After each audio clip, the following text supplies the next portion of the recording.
வணக்கம் நண்பர்களே. என் million dollars இந்த பக்கங்களில் அவர் சொன்ன விஷயம் எவ்வளோ பெரிய மாற்றத்தை என் மைண்ட் செட்டில் உருவாக்குன்னா அதை எக்ஸ்பிரஸ் பண்ணவே முடியாது.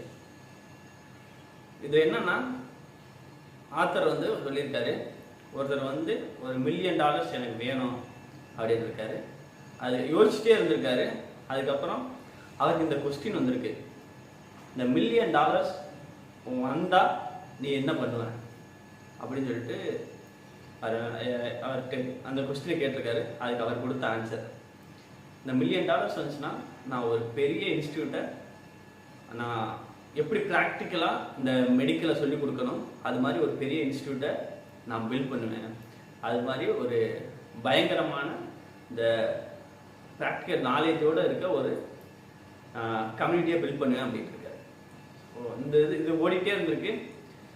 ஆனால் அவர் மைண்டில் ஓடிட்டு இருந்த விஷயம், எனக்கு இந்த விஷயம் நடக்க போகுது. ஏன்னா அவருக்கு அவ்வளோ ரிச்சாகவும் இல்லை, பட் இந்த $1 மில்லியன் கிடைக்க போகுதுன்னு சொல்லிட்டு அவர் இன்பில்ட்டாக திங்க் பண்ணிகிட்டே இருந்திருக்காரு. அதுவும் இந்த பர்டிகுலர் டைம் பீரியடில் கிடைக்க போகுதுன்னு திங்க் பண்ணிகிட்டே இருந்திருக்காரு. அதுக்கப்புறம் யதார்த்தமாக ஒரு மீட்டிங்கில் போய் பேசுகிறாரு. பேசியில் அவர் சொல்கிறாரு, இது மாதிரி எனக்கு இந்த $1 மில்லியன் இருந்ததுன்னா நான் இந்த விஷயத்த பண்ணி முடிச்சிருவேன் அப்படின்னு சொல்லிட்டு.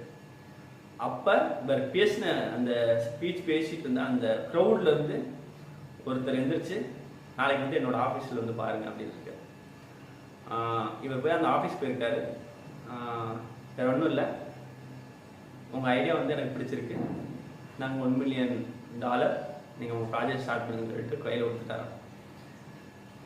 அதுக்கு எவ்வளோ ஒரு பவர் இருந்தால் அவரோட மைண்டுக்கு, அவரோட இமேஜினேஷனுக்கு, விசுவலைசேஷனுக்கும் இவ்வளோ பெரிய அமௌண்ட்டே அவருக்கு கிடைச்சிருக்கு. இதை ரீட் பண்ணையில் அந்த ஆத்தர் என்ன சொல்கிறேன்னா, என்னோட ட்ரீம்ஸ் எல்லாத்தையும் நான் இமேஜின் பண்ண ஆரம்பிச்சிட்டேன். நம்ம ஏன் நம்மளை ரெஸ்ட்ரிக்ட் பண்ணிட்டு இருக்கோம்? நம்மளுக்கு தேவைன்னா நம்ம அதை இமேஜின் பண்ணி அதை கண்டிப்பாக வேணும்னுச்சா இந்த யூனிவர்ஸ் கொடுக்கறதுக்கு ரெடியாக இருக்கும். அதுவும் நம்மளை தேடிட்டே இருக்கு, நம்மளும் அதை தேடிட்டே இருக்கோம். ஏதாச்சும் ஒரு இடத்துல இணைஞ்சிருவோம், நம்மளுக்கு கிடைச்சிரும் அப்படிங்கிறதுக்காண்டி தான் அதை சொல்லியிருக்காரு.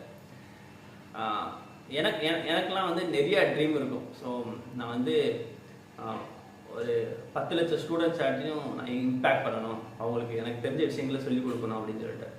ஸோ அதை கண்டினியூஸாக நான் ஷேர் பண்ணிகிட்டே இருக்கேன். பட் இதெல்லாம் நடக்குமானா கண்டிப்பாக நடக்கும். அப்படி நடக்குங்கிறதுக்காண்டி தான் நம்மளுக்கு தோணுது அப்படிங்கிறது இந்த இதை படித்ததுக்கு அப்புறம் தோணுச்சு. ஸோ நம்ம இப்படியே ஷேர் பண்ணிகிட்டு இருக்க மாட்டோம்.